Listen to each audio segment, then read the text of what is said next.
Depuis son ouverture au printemps 1964, l'usine Continental Sarreguemines n'avait jamais eu à arrêter sa production aussi longtemps.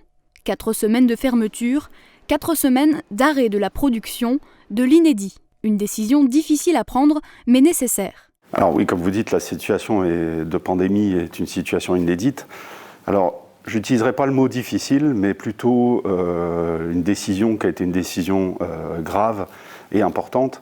Et sûrement la décision la plus importante que j'ai eu à prendre depuis ma prise de fonction sur le site ici à Sarreguemines.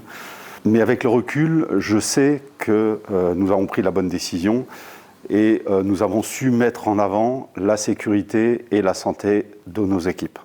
L'usine a été parmi les premières entreprises à fermer ses portes sur le secteur et la première du groupe Continental. Depuis le 20 avril, les effectifs regagnent leur poste et l'activité est relancée de manière extrêmement progressive, le tout avec des mesures d'hygiène très strictes. C'est la situation de nos clients qui nous a amené à définir la date la plus adaptée à la reprise.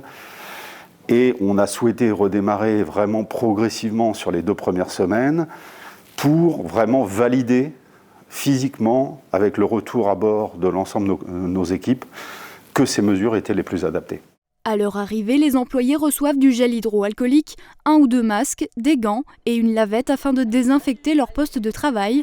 La prise de température est obligatoire et partout la distanciation est fixée à 1,50 m. Les portes sont maintenues ouvertes et les réunions se font à distance dès que possible. Des places ont été condamnées dans les cantines, les sanitaires et les douches. L'ensemble du dispositif qui a été imaginé en amont de la réouverture du site, bien évidemment, a été mis en œuvre dès le premier jour de retour des salariés sur le site. Mais ensuite, il a fallu s'assurer que, il était efficace.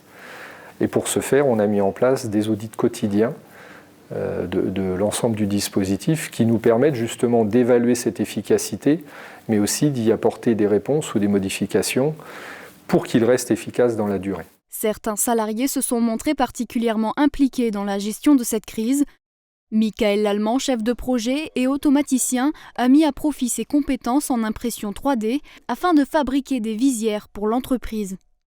Pendant la fermeture, les 11 sapeurs-pompiers que compte l'usine ont assuré la surveillance du site, aux côtés des maintenanciers chargés de maintenir le parc machine en état, et un contact constant avec les collaborateurs et les organisations syndicales a été maintenu. On a mis en place différents moyens de communication, donc que ce soit des SMS aux managers, un message vocal mis à jour constamment avec la dernière information en date qui restait toujours disponible, des sessions Skype avec le directeur d'usine et la DRH, et surtout on s'est beaucoup basé sur notre site extranet, sur lequel on a diffusé beaucoup de notes d'information, mais on a également mis en ligne des vidéos questions-réponses avec différents membres du comité de direction, de façon à vraiment répondre aux interrogations des salariés. Dans ces périodes de crise, il est fondamental de garder un contact avec les équipes et de partager le maximum d'informations avec les organisations syndicales de façon à donner du sens à nos décisions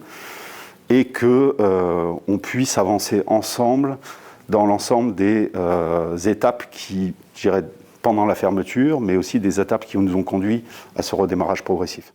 Aujourd'hui, l'ensemble des effectifs est sur site et la production est adaptée en fonction de la demande. Après une hibernation forcée du marché automobile, terrassée par le Covid-19, l'activité des constructeurs reprend. Ainsi, 50% des clients en première monte ont redémarré et l'usine qui produit d'ordinaire environ 30 000 pneus par jour a dû réduire sa cadence. L'usine est ouverte 4 à 5 jours par semaine contre 7 habituellement. Pendant cette période de transition, le personnel doit apprendre à travailler avec ces nouvelles règles. Le directeur est fier du travail accompli par ses collaborateurs. Un merci particulier à toutes les équipes qui sont engagées effectivement pour mettre en place ces mesures de sécurité et les équipes qui ont fait partie de la cellule de crise aussi pour manager cette situation.